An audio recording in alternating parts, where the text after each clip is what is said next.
Medio de comunicación independiente en su línea de pensamiento y no acepta necesariamente como suyas las ideas vertidas en sus programas. El dinero representa muchas aristas en la vida del ser humano. ¿Cómo sacarle mayor provecho? ¿Cómo hacer una planificación financiera positiva? Estas y muchas otras inquietudes enfocadas de forma profesional pero simple en el programa Dinero con Sentido.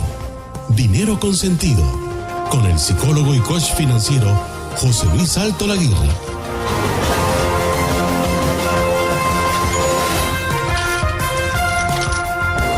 Buenos días, amigas y amigos de Radio Centro, la radio completa. Bienvenidos un día más a su programa Dinero con Sentido, el programa para dar sentido a su dinero. Les habla con el cariño de siempre José Luis Alto Laguirre y les da la bienvenida a este viernes cubierto, que amanece con nubes. Nubes que, como todo en la vida, tiene su parte positiva, nos traen lluvia, la naturaleza vuelve a revivir, estábamos con las tierras agostadas. Bueno, qué buena es las nubes y qué bueno es el agua que nos traen, pero también cómo fastidian, por no utilizar otro término, pues el tráfico y alteran nuestra vida. Bueno, ¿será esto una metáfora de nuestra economía? ¿Está llena de nubes buenas o de nubes malas? Bien, bueno, pues para precisamente hablar de esto tenemos hoy a nuestra invitada de lujo. Hoy tenemos con nosotros a doña Rosana Morales. Ella es economista de la Universidad Nacional con maestría en Economía, directora del área de investigación de la Universidad Nacional, en donde al mismo tiempo es profesora de dicha facultad. Así que damos la bienvenida a Rosana Morales a Dinero con Sentido. Bienvenida, Rosana. Muy buenos días, don José Luis, y buenos días a todos los que nos escuchan. Un placer compartir este espacio tan importante para los radioescuchas y tanta información que está deseosa de saber la población y que le expliquemos un poquito de lo que está pasando en el país. Así es, pues vamos a aprovechar de su mano el ir entendiendo, a ver si somos capaces Sí, esa es la idea. de entender las claves. Bueno, desde aquí también saludamos a nuestro perdido Daniel, pero le recuperaremos, le damos un saludo cariñoso, sabemos que tiene sus compromisos profesionales y le deseamos en todo caso que también que los viva con plenitud y con el entusiasmo y la alegría que sabe siempre impartir a todo lo que hace. Bueno, Rosana, vamos a ver, hace poquito, precisamente desde el observatorio que diriges, pues salían algunas reflexiones, bueno, más que reflexiones, algunos datos importantes, especialmente sobre la situación actual y tendencias del empleo en Costa Rica. Vamos a empezar por esa parte dura y fuerte, ¿no? ¿Cómo estamos en estos momentos en este aspecto? Sí, bueno, nosotros desde el Observatorio Económico y Social de la Escuela de Economía de la Universidad Nacional hemos venido dando especial seguimiento al tema del empleo porque nos parece que es, al fin y al cabo, lo más importante para asegurar la calidad de vida de la población. Si las personas no tienen empleo y no tienen calidad de empleo, difícilmente pueden tener una calidad de vida digna, ¿verdad? Que eso es lo más importante, y a su vez tiene repercusiones a nivel macroeconómico y a nivel de la sociedad en su conjunto. Entonces nos parece sumamente importante dentro de la economía darle seguimiento a estos temas sociales y en este caso al empleo. Y bueno, hemos venido realizando una serie de informes para caracterizar la situación del mercado laboral en Costa Rica, y ya desde hace varios años nos encontramos que cada vez viene siendo más difícil para la población encontrar trabajo. Nos referimos a que, bueno, la economía sufrió durante el 2007-2008 un evento, ¿verdad?, que nos afectó a nivel mundial, y bueno, Costa Rica no fue la excepción, y hubo serios cambios a nivel de los mercados laborales. Tenemos cambios importantes que han venido dándose con la incorporación de nuevas tecnologías en los procesos productivos, en nuevas formas de producción en el país. Una economía que se ha venido transformando, donde cada vez apostamos a más valor agregado, a producción que requiere un mayor nivel de especialización de la fuerza de trabajo, y por su parte una estructura productiva que viene transformándose y viene requiriendo que ese personal tenga un mayor nivel de cualificación. Muchas de las empresas del sector productivo nacional durante muchos años se concentró en áreas de más, digamos, menor valor agregado, que requería una mayor cantidad de fuerza de trabajo para producir, que en economía llamamos que son intensivas en mano de obra, y ahora tenemos un sistema productivo que es más intensivo en capital. ¿Y qué es lo que sucede? Bueno, hay un desplazamiento, entonces hay empresas que producen más, el Producto Interno Bruto en el país crece, o sea, la economía crece, pero está más concentrado en ese valor agregado y no necesitamos tanta fuerza de trabajo para producir más. Y esto ha hecho que las tasas de desempleo en el país se hayan incrementado de manera importante y ya llevamos 2 trimestres con tasas del 12%, ahora bajó un poquito al 11%, pero en realidad son tasas muy altas. Y esas tasas muy altas nos preocupa también porque es difícil reducirlas en este momento, sabiendo que la economía se encuentra también en un periodo de... es importante señalar lo que no es recesión, ¿verdad? En algunos casos la gente habla de recesión, pero no es eso, estamos en desaceleración, es decir, la economía sigue creciendo, pero a un ritmo cada vez menor. Lo que nos preocupa es que no hay señales claras de que empecemos a crecer a un ritmo más elevado, y esas son las políticas que vienen exigiendo muchos sectores a nivel nacional, de que necesitamos reactivar la economía, o sea, volver a crecer a tasas más elevadas para poder generar empleo, porque al final eso es lo que la población requiere, y sin empleo no hay ingresos para los hogares, no hay consumo, las empresas no pueden producir más porque no tienen a quién venderle, y además no pueden generar más puestos de trabajo porque no están produciendo más, y entonces se convierte en un círculo, digamos, vicioso y negativo, que es importante salir, y hay que tomar medidas, pero también considerar que tampoco es que vamos a tomar una decisión o que el gobierno va a decir hagamos X o Y cosa y ya mañana vamos a tener empleo, ¿verdad? No, porque hay una serie de problemas estructurales que tenemos en el país y que hay que tomar medidas de corto plazo y de mediano y largo plazo, o más bien hay que tomar medidas ya que van a dar resultados en el corto plazo y otros que van a ir dándose a través del tiempo. Efectivamente. Sí, porque además yo creo que lo que nos explica Rosana es que al final el empleo es una variable dependiente de la reactivación económica. Es decir, si no hay reactivación económica,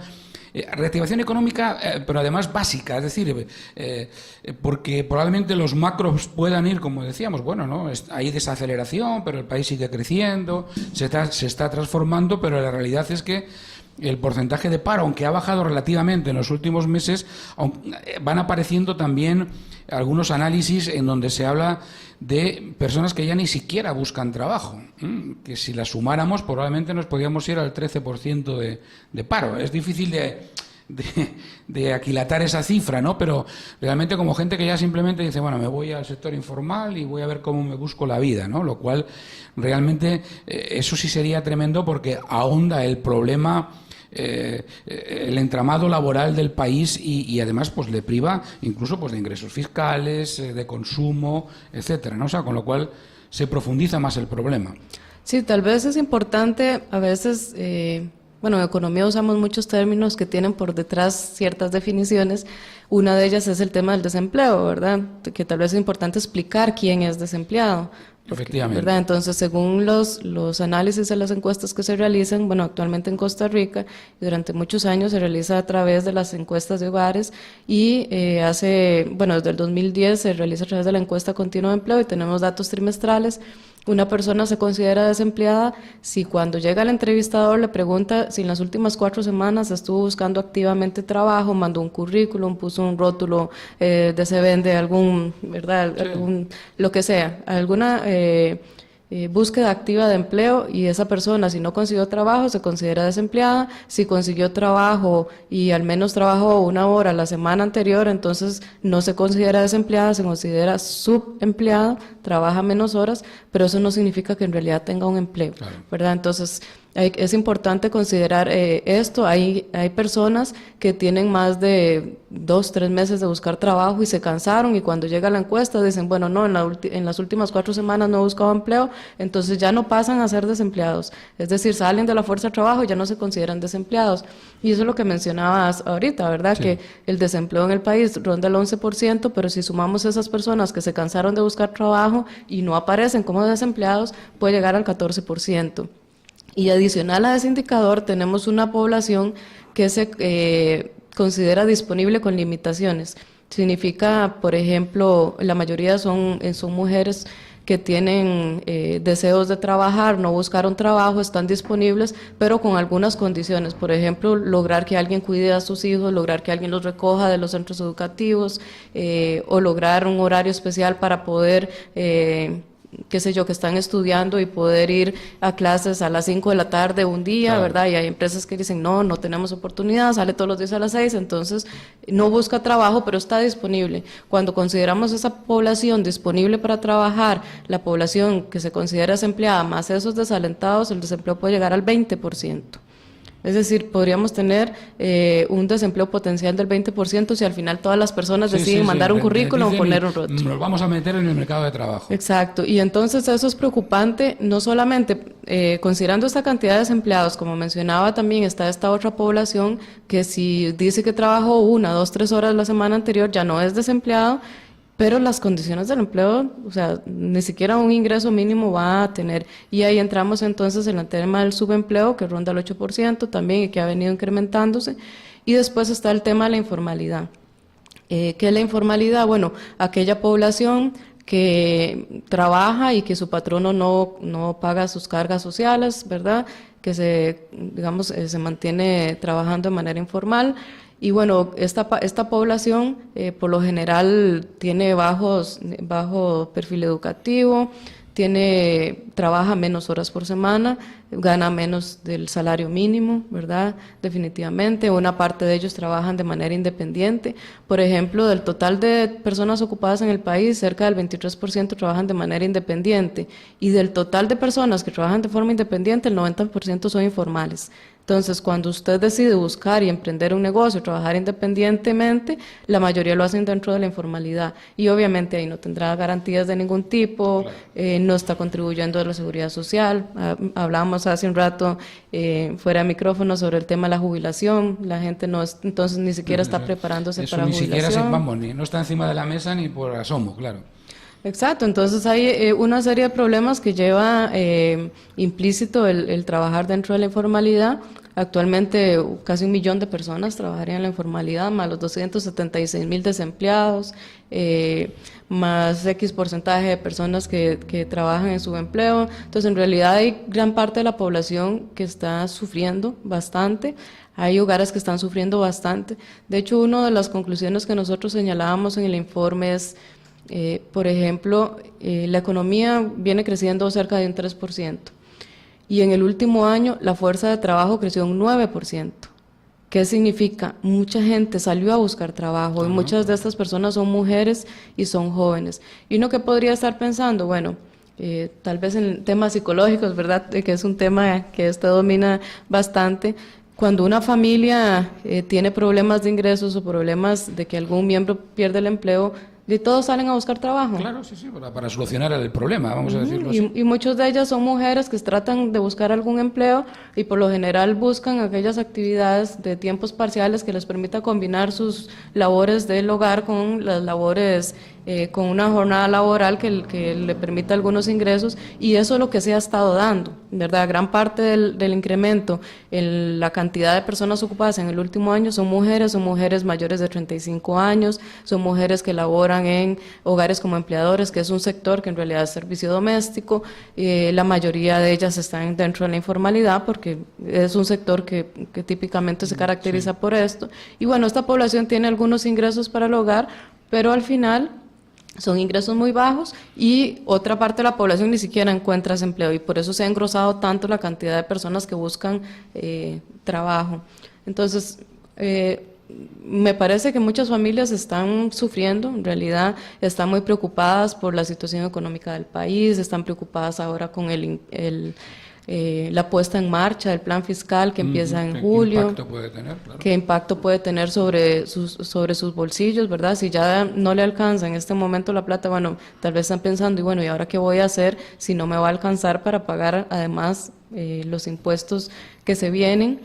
Y miembros de su familia están consiguiendo trabajos de manera informal, de muy baja remuneración. Vemos también un crecimiento importante, por ejemplo, las personas que trabajan en transportes de taxis o transporte de comida, muchos de ellos obviamente informales, y no tienen ni siquiera una garantía de que este mes voy a tener esta cantidad de ingresos. No se sabe cuánto va a tener, no se sabe si le va a alcanzar. Hay una proyección económica interna, lógicamente.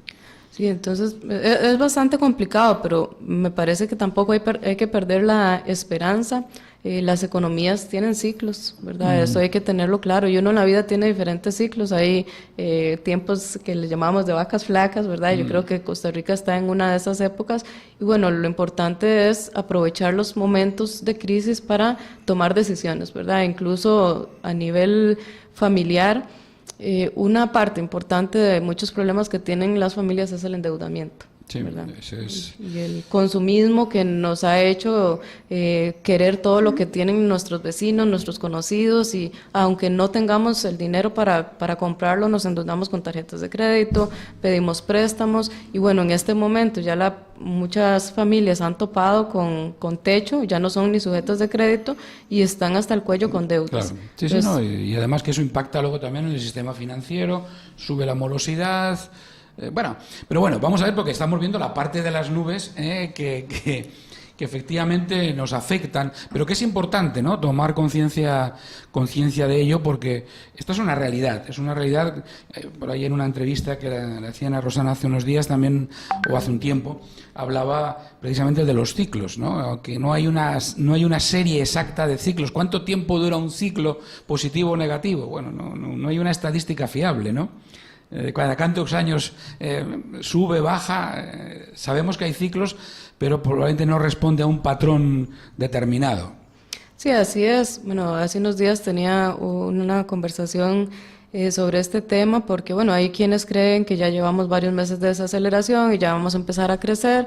Bueno, no es, la economía es una ciencia social, ¿verdad? Así es. Y no sabemos qué pueda pasar. El entorno nacional nos podría indicar que bueno, podríamos empezar a ver un poquito más de luz ahora que se aprobó la reforma fiscal, que posiblemente genere un poquito más de certidumbre en inversionistas, pero sabemos también que esa reforma fiscal no fue suficiente, ¿verdad? Que no va a ser suficiente para el gran nivel de deuda que tenemos ni para el gran nivel de déficit que tenemos, y entonces se necesitan algunas herramientas que hay que impulsar, ¿verdad? Una de ellas son los mencionados eurobonos, ¿verdad? Si la población no los conoce, en realidad es una forma de pedir prestado a tasas más bajas a nivel internacional, porque a nivel interno están más caras, y es una forma de pedir en otros mercados sin estrujar el nuestro, ¿verdad? Cuando el gobierno tiene un déficit fiscal, es decir, que sus ingresos están siendo menores que sus gastos, pues tiene que financiarlos. ¿Y cómo los financia? Pidiendo prestado en el mercado internacional, porque no puede hacerlo a nivel internacional porque necesita permiso de la Asamblea Legislativa. Y eso es lo que está ahorita con el tema de los eurobonos, pedir permiso para poder emitir deuda externa o endeudarse en los mercados internacionales. Yo creo que ahí, Rosana, me gustaría un poco profundizar en este punto, porque yo creo que hay cosas que uno no entiende, ¿no? O yo por lo menos, no sé si serán los años, pero me cuesta entender que hay ciertos debates tan, a veces en la asamblea, que dice uno, ¿por qué se debate esto? Porque esto es una verdad casi de perogrullo, no sé si se entiende el término, es decir, una verdad obvia.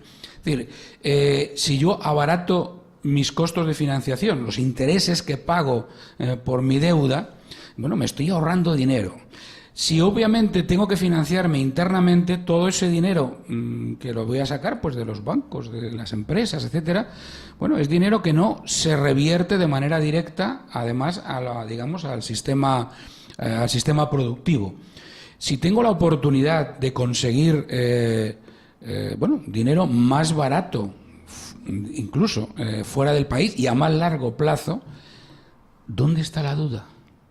Sí, eso es importante lo que menciona, porque Vamos a ver, el mercado de Costa Rica es muy pequeñito, Claro. ¿verdad? Y nosotros tenemos un déficit fiscal que ronda el 6% del Producto Interno Bruto. O sea, todo lo que se produce a nivel nacional, el 6% lo debemos. Y entonces el gobierno tiene que financiarse. Aparte de eso, hemos sido deficitarios durante muchos años. O sea, hemos acumulado mucha deuda y ahora tenemos que pagar el principal y las deudas. ¿Saber cómo funciona un hogar? Eso sí. Y entonces, ¿qué tenemos? Cuando tenemos estos niveles de endeudamiento tan altos a nivel nacional o el déficit tan alto y además tenemos que pagar lo que debemos, al final sumamos casi un 13% del Producto Interno Bruto que se requiere financiar por parte del Estado para cubrir lo que vamos a estar gastando ahorita y lo que gastamos antes. Efectivamente. Y esto es una presión enorme sobre el mercado. ¿Por qué? Porque el mercado es pequeñito y bueno, las empresas requieren dinero para sus inversiones y si no hay inversiones no tenemos empleo. Y si no hay crédito, no hay reactivación. Y cuando hay tanta gente pidiendo crédito, con este jugador adicional que es el gobierno que pide mucho. Que se lleva la parte del león, ¿no? Ajá, y además las tasas de interés suben, o sea, es oferta y demanda. Cuando nosotros tenemos un producto que vendemos, tenemos muchísima demanda y yo poca oferta, puedo jugar y subir el precio. Claro. Y así funcionan las tasas de interés. Cuando hay muchos demandantes y hay poca oferta de dinero en el mercado, entonces las tasas de interés tienden a subir. Entonces, ¿qué es importante entender? Bueno, estos eurobonos los que nos permitiría es que el gobierno no pida en el mercado interno, sino afuera, eso. Y entonces de esta manera evita ese estrujamiento del mercado interno y que las tasas de interés suban. Más bien, recordemos que ahorita nosotros lo que estamos pidiendo para reactivar la economía es bajar tasas de interés. Sin eurobonos no lo podemos hacer. No podemos hacerlo, claro. Entonces es paradójico, ¿verdad? Obviamente tendríamos que tener claro que Costa Rica requiere mucho mayores controles del gasto, muchos mayores controles y más eficiencia, etcétera. Pero ahorita, en este momento, jugarnos el chance y decir no aprobamos eurobonos, tiene implicaciones enormes para la economía. No vamos a poder reactivar a través de inversiones porque no va a haber mejoras. Podríamos incluso hasta mejorar las calificaciones de riesgo que tenemos en el país si no seguimos avanzando de manera decidida en las finanzas públicas. Y eso seguirá teniendo repercusiones. Es una bola de nieve que se nos va haciendo más grande en cuanto a problemas. Y bueno, entonces una medida es el tema de los eurobonos. Ahorita se habla de aprobar un poquitito, ¿verdad? Pero bueno, ¿qué es lo que significa? Bueno, podría estar contento el gobierno que le aprueben ahorita un poquito de emisión de deuda, pero el tamaño que nosotros ocupamos se requiere mucho más y eso implicará que en los próximos meses, años estarán pidiendo más. Y el otro tema que mencionabas también es que no solamente es importante, en Costa Rica en los últimos años nos han venido prestando plata, ¿verdad? Le sale el Ministerio de Hacienda a colocar bonos, pero los inversionistas tienen miedo y entonces nos prestan a plazos muy pequeños. Y a tasas altas. Además. Y a tasas altas, y entonces cuando tenemos plazos muy pequeños, sabemos que no podemos controlar mucho nuestra liquidez, porque sabemos que tenemos que pagar muy pronto esa plata. Colocar en el mercado internacional nos permitiría colocar a plazos más amplios y entonces por lo menos dar un poco de holgura en estos meses o en estos años para poder ir avanzando en el saneamiento de las finanzas públicas. De lo contrario, seguiremos colocando aquí a 1 año, 2 años y pasaría, por ejemplo, lo que pasó con el bendito hueco fiscal, claro. ¿Verdad? Que al final colocamos a muy corto plazo, ni siquiera se tuvo tiempo de presupuestarse y llegó el momento de pagar y ni siquiera podíamos hacer. Se produce un cuello de botella importante porque no hay capacidad de pago, o sea, ese es el drama, ¿no? Sí, y el problema de liquidez, ¿verdad? Que se ha venido mencionando, que no va a haber plata para pagar aguinaldos, para pagar la deuda, para pagar, etcétera. Y entonces, en realidad, yo creo que es importante este tema de los eurobonos, es un primer paso. Otro paso que se ha venido dando, ¿verdad?, es el día de antier, me parece, el Banco Central de Costa Rica, a través de su junta directiva, decidió bajar la tasa de política monetaria en 0,25.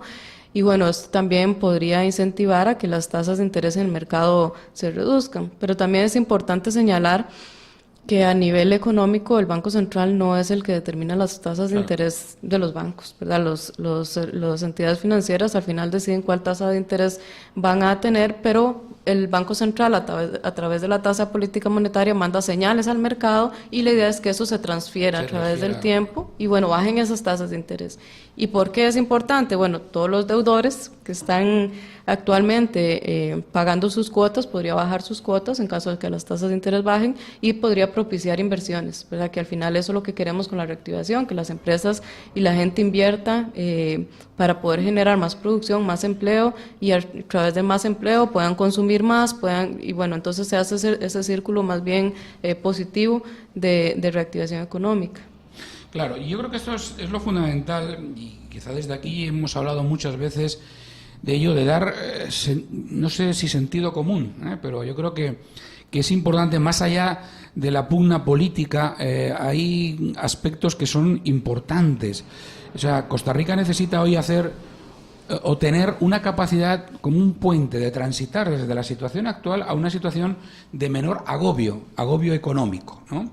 Y evidentemente, bueno, el trasladar o el poner a más largo plazo la deuda, bueno, ya es un factor. Algunos dicen, bueno, pero entonces estamos dejando a nuestros herederos con una pateando deuda. La bola, ¿dice? Sí, claro, pero mire usted, es que el grave problema es que a lo mejor no va a tener herederos porque quiebra el país, o sea, llevándolo un poco al extremo, ¿no? Es decir, yo creo que sí, son medidas que probablemente, ojalá no hubiera tenido que llegarse a ellas, pero dadas las circunstancias es muy importante financiarse a más largo plazo y a menor barato. costo. O sea, esto es un principio que hasta los que no somos economistas lo entendemos, ¿eh? O sea, que hasta los que somos psicólogos, con lo cual ya fíjate cuál es el déficit, ¿eh? O sea, que lo entendemos. Entonces yo creo que es muy importante. Ahora bien, que se le pida al gobierno todo tipo de controles, de exigencia de eficiencia, de ahorro del gasto, me parece fenomenal, me parece necesario, me parece que es un ejercicio de educación política y social, bueno, absolutamente necesaria.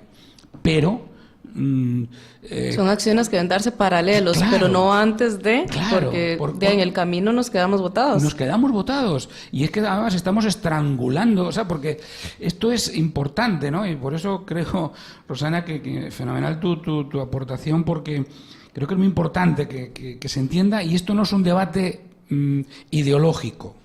Porque creo que a veces situamos las cosas, si tú piensas así, yo soy de otro partido, tengo que pensar diferente. Esto no es un debate ideológico. Más ideológico, a veces es político, ¿verdad? Nada más. Este es un debate económico, o sea, es un debate de economía familiar. Es decir, si yo no puedo pagar los créditos que tengo, bueno, si alguien me ofrece la posibilidad de reestructurar mi deuda a más largo plazo y además a menor costo, bueno, mira, pues me está haciendo un favor.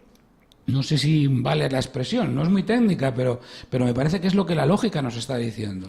Sí, y además otra repercusión que podría tener el no tener eurobonos es el tipo de cambio.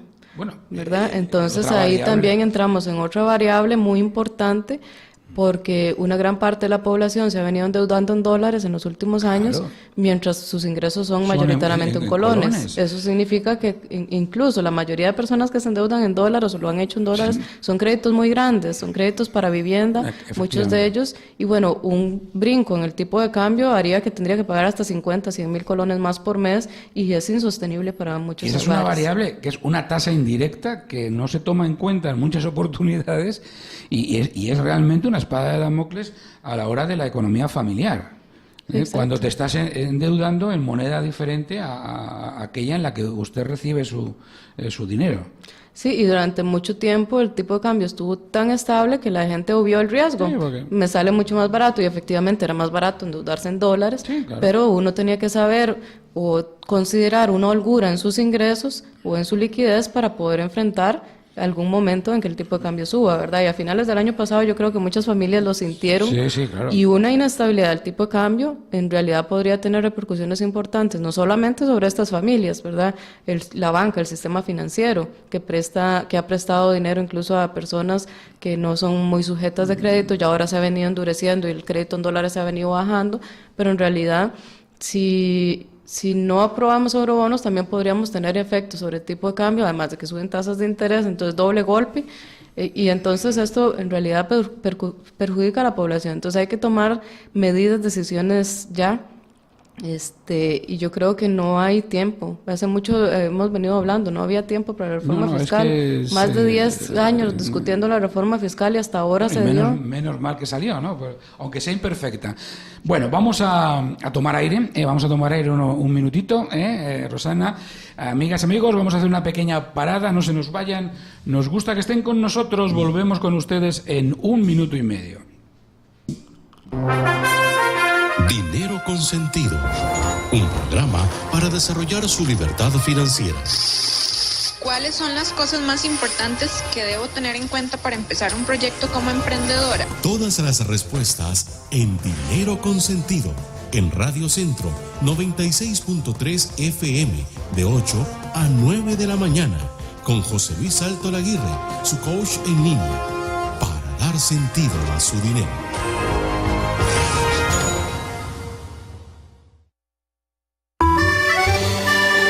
¿Quedaron antojados de vivir una experiencia a la toscana?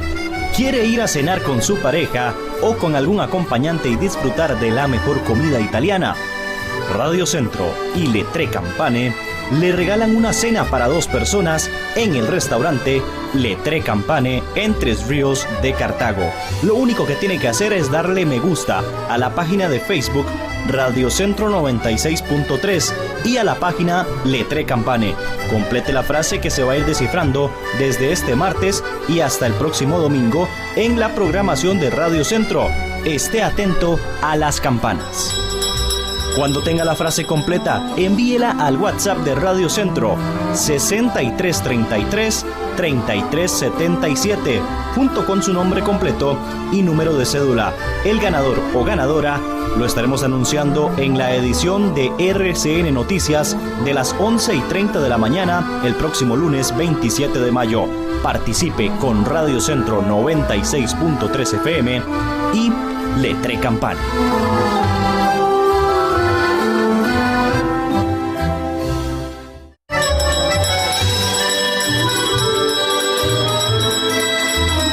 La frase del día de hoy es: y la mejor comida. Fue presentada gracias a Radio Centro 96.3 FM y al restaurante Le Tre Campane.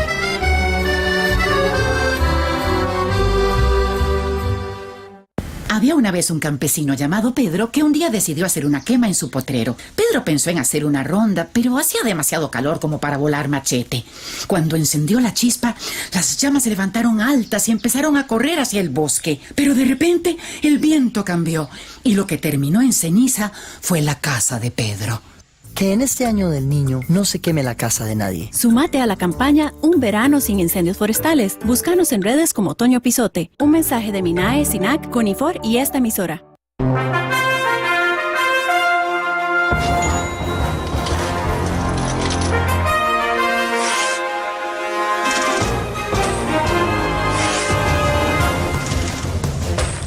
Muy bien, amigas, amigos de Dinero Consentido, aquí estamos de nuevo con ustedes. Hoy estamos platicando con Rosana Morales, directora, entre otras muchas cosas, del área de investigación de la Universidad Nacional, con quien estamos, revisando, tomándonos el pulso de nuestra situación económica. Hemos visto con anterioridad, y basándonos en el informe del Observatorio de la Universidad Nacional, del informe del pasado mes de abril, cómo está la situación desde el punto de vista del empleo. Lo importante que ello es para muchísimas familias costarricenses.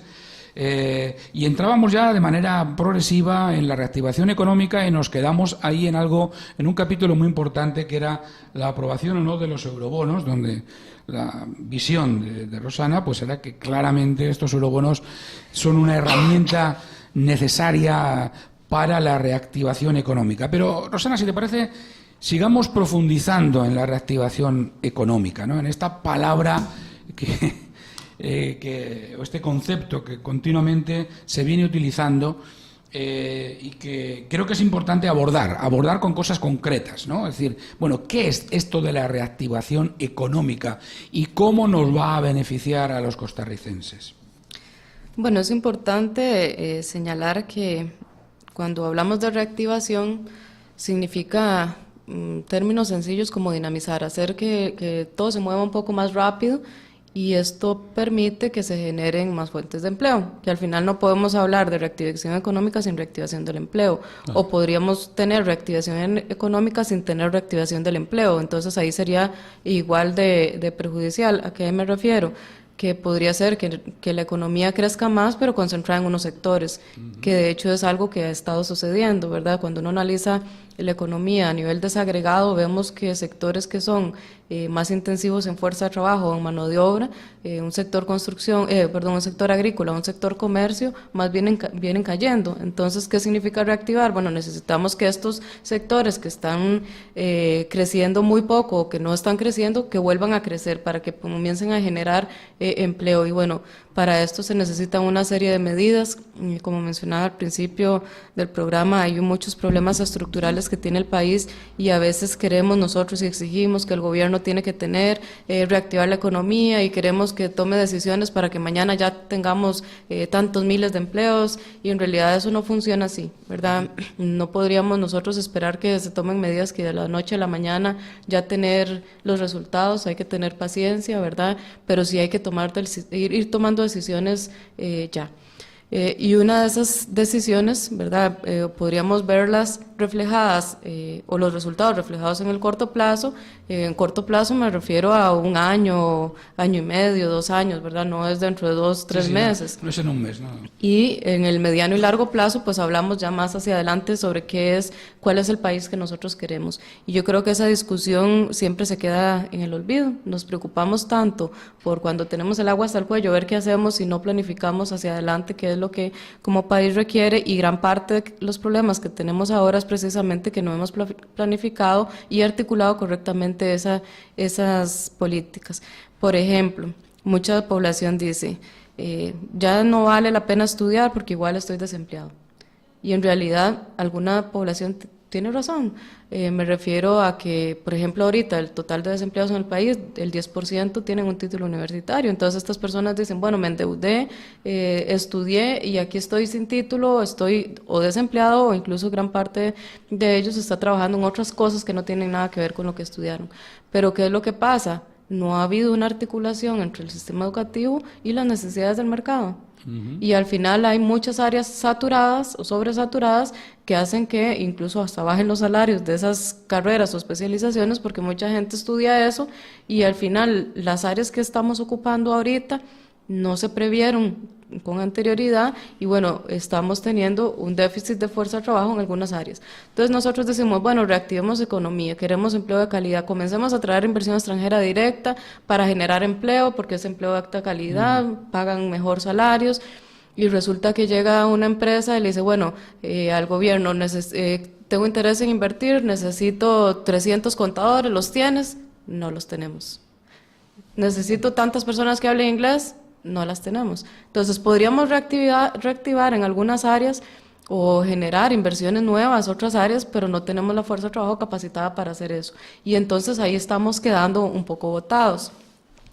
Y por eso hablamos de que se necesita una reestructuración completa del sistema educativo, desde educación secundaria, desde educación técnica, desde la educación universitaria, no solamente que hayan más oportunidades o más áreas, sino también que los jóvenes sepan qué hay, porque muchas veces los jóvenes estudian X o Y carrera porque se pone de moda, sí, y al final no necesariamente saben si van a tener trabajo, si el mercado los está requiriendo, si el plan de estudios que ofrece X o Y universidad está acorde con los requerimientos del mercado, porque muchas veces tenemos un título, entrevistamos a una persona, tiene el título y no sabe nada de lo que ahorita requiere el mercado. ¿Por qué? Porque esos planes están desactualizados, por ejemplo. Entonces hay que ir avanzando en eso y no se va a lograr de la noche a la mañana, pero es urgente hacerlo, planes de estudios, una mayor articulación con la empresa privada para ver qué es lo que se está requiriendo, incluso en las áreas, desarrollar un poco más las áreas técnicas. La mitad de nuestros jóvenes no está estudiando.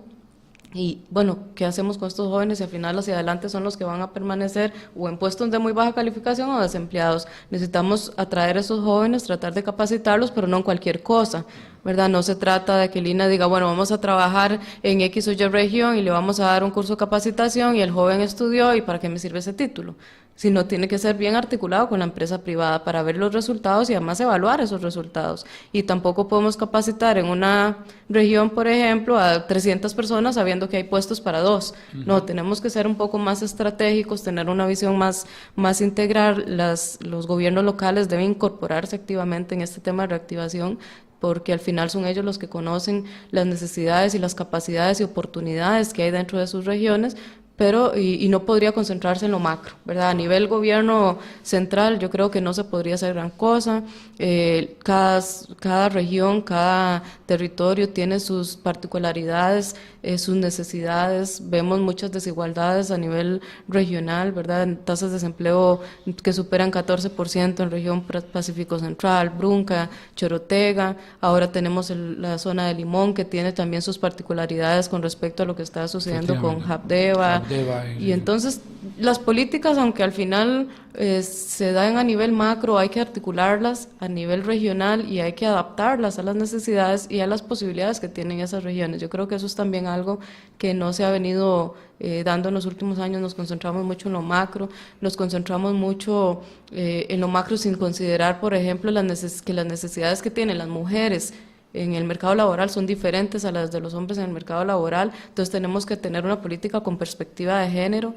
El tema de los jóvenes, el alto desempleo que tienen, también necesitamos políticas direccionadas a ellos, y gran parte tiene que ver con el sistema educativo. No puede ser posible que tantos jóvenes estén saliendo del colegio y no tengan oportunidades reales de conseguir. Y que además hay un abandono escolar impresionante por el hecho de que no hay expectativa, ¿no? Yo citaba, y también hablábamos, los días anteriores han pasado por estos micrófonos jóvenes que, fruto de la colaboración entre la empresa privada y precisamente sectores más marginales desde el punto de vista sociológico, bueno, se ha ido formando y orientando también a estos jóvenes con un mensaje que me parece muy importante, desde el punto de vista que no es solo el Estado el que tiene que proporcionar, sino que también tiene que surgir del ciudadano y de la empresa privada la orientación, pues por ejemplo, hacia el estudio de carreras técnicas o que tengan en estos momentos mayor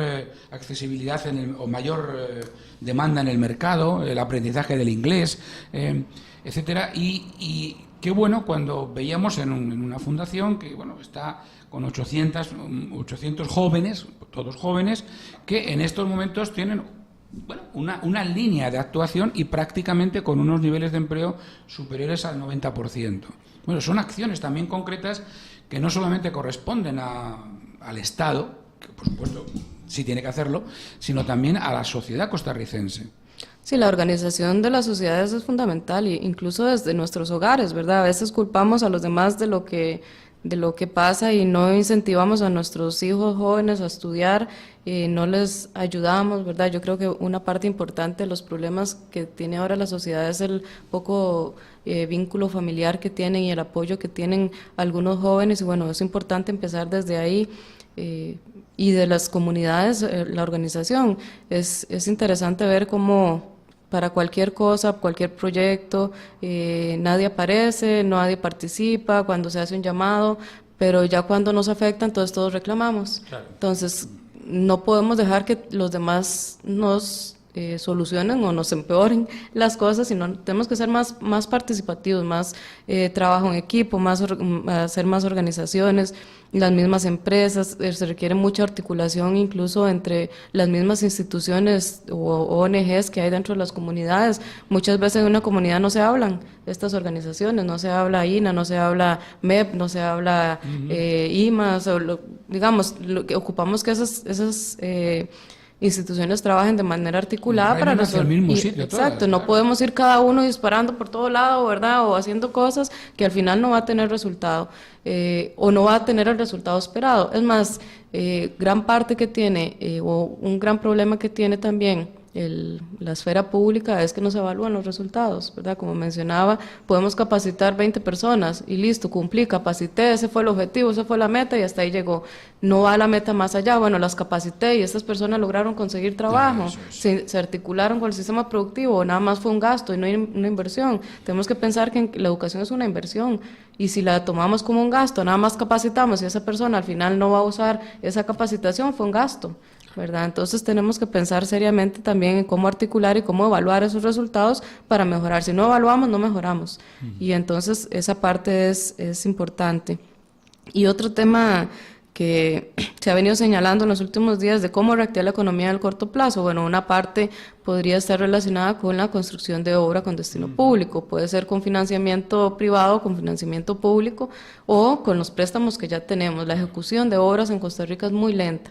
Yo creo que ya se ha empezado a reactivar un poco la construcción, ¿verdad? Las obras viales, que al final nos tienen también con algunas presas en algunos, pero bueno, eso lo ocupamos. Es el precio que hay que pagar y hay que hacerlo. O sea, y hay que hacerlo en algún momento, pero una parte podría empezar, esto genera encadenamiento sobre otros sectores productivos y entonces es una forma de dinamizar el tema del turismo también. Costa Rica puede explotar muchísimo más el turismo, mejorar la calidad de los servicios que se brindan, una mayor articulación en las comunidades para ofrecer los servicios turísticos y de mayor, como mencionaba, mayor calidad, y bueno, podría impulsarse una parte de la economía a través de esto. Es importante también mencionar que ahorita el país requiere de empleos de mediana y baja calificación para poder reducir también el desempleo. Me refiero a que cuando nosotros analizamos estos datos de desempleo, vemos que cerca del 60% de las personas desempleadas no han terminado el colegio, y si uno pretende dinamizar la economía trayendo inversión extranjera directa para personas que no han terminado la secundaria, pues vamos a tener problemas como mencionaba ahora. La empresa ofrece, voy a invertir, pero no tengo el personal. No tengo personal. Y entonces ahí estamos en algunos problemas. Y otro tema interesante que también hay que considerar, bueno, ya ayer se anunciaba la salida de una empresa, ¿verdad?, en el 2020, y hay que también considerar que no solo en Costa Rica estamos pasando un problema difícil, ¿verdad? A nivel internacional también hay serios problemas. Este tema de la guerra comercial que tiene China a Estados Unidos tiene repercusiones nos afecta a todos, importantísimas a nivel internacional, y cuando nosotros pensamos en reactivarnos, entonces, digamos, nos preocupa un poco, ¿verdad?, qué es lo que vaya a suceder en este tema, la relación Estados Unidos-Irán también, el tema del petróleo. Entonces, en realidad, afuera también hay, digamos, no podemos decir que en Costa Rica estamos mal y que todo el mundo está bien, no. Está el mundo revuelto. El mundo está revuelto, ha venido implicando una serie de cambios a nivel nacional y a nivel internacional. Tenemos el tema del cambio, o la parte del clima, ¿verdad? Hemos tenido importantes problemas con el tema del agua, ¿verdad?, por ejemplo. Entonces hay que empezar a pensar cosas diferentes, a hacer las cosas diferentes para más adelante no tener que enfrentar problemas de escasez como los tenemos ahora, teniendo Costa Rica, o siendo Costa Rica un país que llueve tanto, tener escasez para personas de otros lugares del mundo resulta paradójico, ¿verdad? Pero ¿qué estamos haciendo entonces nosotros para poder garantizarnos que ese problema no lo tenemos que tener, ¿no? Sí, exacto, y eso al final afecta a muchos sectores productivos. Por ejemplo, cuando no hay agua, en lugares donde se imparten lecciones, por ejemplo, no hay clases, o en restaurantes, sodas, etcétera. Si no hay agua no pueden trabajar, entonces eso afecta también la economía. Entonces pensar en la parte ambiental, en la parte de la protección de mantos acuíferos, temas ambientales, también nunca, o sea, no debe quedar de lado, y por eso mencionaba que el país requiere esa estrategia de desarrollo y una visión de mediano y largo plazo para ver hacia dónde vamos, qué queremos, estar preparados también a este cambio tecnológico que ya nos tocó, ¿verdad?, donde cada vez la tecnología está sustituyendo, está automatizando procesos y vamos necesitando menos personal, pues la población requiere ahora recapacitarse o incluso en las áreas técnicas, ver qué oportunidades hay ahora nuevas con estos cambios tecnológicos. Porque de hecho todo el cambio tecnológico va a requerir nuevas habilidades también. Exacto, y entonces eso es lo que tenemos que ir pensando hacia adelante y no seguir pensando en crear o en graduar solo profesores o en solo graduar enfermeras, que ya estos días hemos visto el montón de personas con estudios de enfermería que están desempleadas, o incluso hasta médicos. O sea, no tenemos que ser un poco más visionarios y tener una mayor articulación, que yo creo que eso sí es lo que ha venido faltando. Y gran parte de esos problemas, como mencionaba, bueno, sí podemos hacer reestructuración del sistema educativo, podemos hacer crear emprendimientos o mejores capacitaciones en algunas regiones del país, pero eso no se va a dar hoy, ¿verdad? Entonces tenemos que aprender también nosotros a ser creativos desde los hogares, impulsar a que las personas sigan estudiando, no en este momento que se salgan del mercado y que ya vean como una pérdida de tiempo estudiar, no podemos dejar eso de lado, sino tenemos que más bien buscar qué podemos hacer ahorita. Ahora se ofrecen muchos cursos gratuitos, hay formas de autoaprendizaje que podemos nosotros también tener. Ahora tenemos muchas facilidades en internet, podemos aprender muchas cosas, y si la población aprende, bueno, más adelante tendrá más facilidades para encontrar trabajo. Entonces más bien es ver también oportunidades de salir adelante, oportunidades de organizarnos nosotros como familia, nuestros ingresos, nuestros gastos, educarnos financieramente, que es parte de lo que en el país se requiere muchísimo. Se ha hablado de las tasas de usura, ¿verdad? De las tasas de interés. Sí. Pero al final es interesante ver, cuando uno analiza, por ejemplo, el crédito, desagregado por sectores, entonces uno ve que el crédito que más crece es el crédito para consumo, y las tasas de interés de los demás créditos bajan, las tasas de interés del crédito para consumo tienden a subir, y la gente, aunque le suba la tasa de interés, pide más crédito para consumo. Entonces esa educación financiera parece que no está, o cómo adquirir créditos más cómodos que no sean a través de tarjetas de crédito con tasas del 50-60%, ¿verdad? Ese tema de la educación financiera también los hogares tienen que ponerse las aquí pilas. Ponemos nuestra piedrita cada día, ¿no? Porque creo, y estoy absolutamente de acuerdo, Rosana, que ese es un tema dramático porque puede mejorar la economía. Podemos crecer en tasas del 5%, pero si eso nos lleva a un consumo exacerbado y más acelerado, y a no analizar realmente cuál es nuestra estructura financiera, incluso a nivel ya de ciudadano, pues estamos perdidos, ¿no? Estamos perdidos. Es verdad que hoy muchas economías lamentablemente están en el nivel más bajo y no pueden responder ni siquiera a su día a día. Eso es lo lamentable, ¿no? Y sobre todo en el caso de los desempleados. Pero también es verdad que hay una gran clase media que está como haciéndose un cierto harakiri por ese tipo de endeudamiento, falta de ahorro y, por supuesto, falta de previsión de cara a la jubilación. O sea, eso ya es como un capítulo de ciencia ficción. Pero que no debería, ¿verdad? El tema de la jubilación yo creo que es súper importante, más nosotros los que estamos un poco más jóvenes. Yo creo que cuando nos vayamos a jubilar... Cuando dice eso no me mira a mí, ¿eh? O sea, eso es un detalle.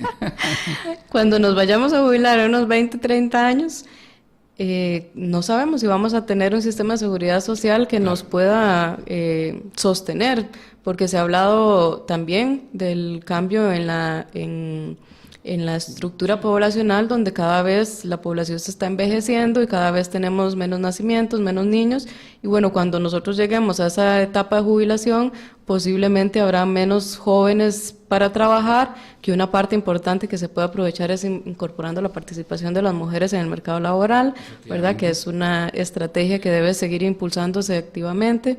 Y también pensar que nosotros, bueno, como país, a pesar de que somos de renta media, tenemos una esperanza de vida de las mejores del mundo, ¿verdad? Un sistema de salud que no podemos abandonar, y bueno, por eso tan importante el tema de la informalidad, que hay que formalizar para que coticen, hay que mejorar esas condiciones, pero saber que posiblemente vamos a vivir más añitos, y entonces tenemos que empezar ahora a planificar para poder disfrutarlos, y entonces necesitamos una cultura de ahorro que yo lo veo difícil, ¿verdad? En alguna población, pero hay que empezar a hacerlo. O sea, y tenemos que ir pensando hacia adelante y en ese futuro que queremos para nosotros, para nuestras familias, y una parte es a través de la planificación financiera, y yo creo que ese programa en realidad les puede ayudar muchísimo, dándole algunos tips para mejorar. Para que ellos se hagan. Muy bien, bueno, pues se nos pasó el tiempo, Rosana. La verdad es que cómo se consume el tiempo en radio, ¿no? Parece que sobre todo pues cuando hay una conversación amena. Bueno, yo creo que si tuviéramos que glosar un poco todo lo que hemos hablado, tenemos problemas, pero hay esperanza. Detrás de las nubes está el sol. Y ahora hay que tomar decisiones importantes, de las que Rosana pues nos ha ido hablando y ha ido desgranando con maestría y profundidad. Y bueno, pues hasta aquí llegamos en el día de hoy, Rosana. Muchísimas gracias por tu presencia. Estos micrófonos quedan siempre abiertos. Muchísimas gracias a ustedes y a los que nos han escuchado. Cualquier cosa, también nosotros tenemos la página del Observatorio Económico y Social en Facebook, y ahí nosotros colgamos información y análisis que vamos haciendo desde la Universidad Nacional. Muy interesante además, claro que sí. Muy bien, y a todos ustedes, amigas y amigos, pues muchas gracias por habernos seguido a lo largo del día y de toda la semana. Recuerden, sean todo lo felices que puedan, no se pongan ningún límite en este fin de semana. Y el lunes tenemos una nueva cita a las 8 de la mañana. Hasta el lunes a las 8, sean felices.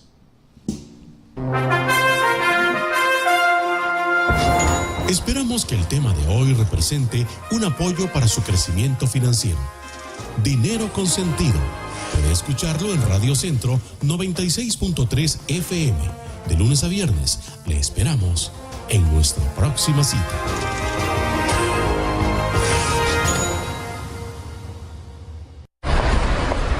Señor, se le cayó esto. Muchacha, pero si eso es basura. Señor, la basura al basurero. Costa Rica no es un basurero. Un mensaje de Radio Centro.